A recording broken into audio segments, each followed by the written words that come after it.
Welcome to our channel. Today we how to subscribe with HubSpot for automated lead follow-up workflows, complete guide step by step clearly. Start by logging into your HubSpot account. In your dashboard, navigate to the Automation tab. Click on Workflows from the drop-down menu. To create a new workflow, select the Create Workflow button. Choose the type of workflow you want to create, such as start from scratch or use a template. For automated lead follow-up, select Contact-Based Workflow. Give your workflow a descriptive name. Next, set the enrollment triggers. Select criteria that define which leads will enter this workflow. Common triggers include form submissions or specific property changes. Once you've set your triggers, click Next.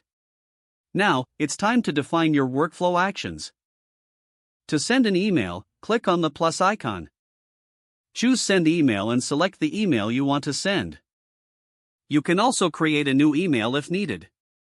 Consider adding a delay before the follow-up email. This can help ensure leads receive your communication at the right time. To add a delay, click the plus icon again and choose Delay. Set the duration for the delay based on your follow-up strategy. Next, you might want to add a task for your sales team. Click the plus icon and select Create Task. Provide details about the task, such as a call. After defining all your actions, review your workflow steps. Ensure every action aligns with your lead follow-up goals. When you're satisfied, click Review. Check for any errors or missing information before activation. Once reviewed, click Turn On to activate your workflow.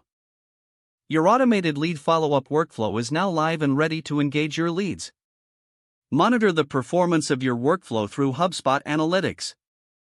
Make adjustments as needed to optimize engagement and follow-up effectiveness. If the page does not load, refresh the browser or try again in a private or incognito window.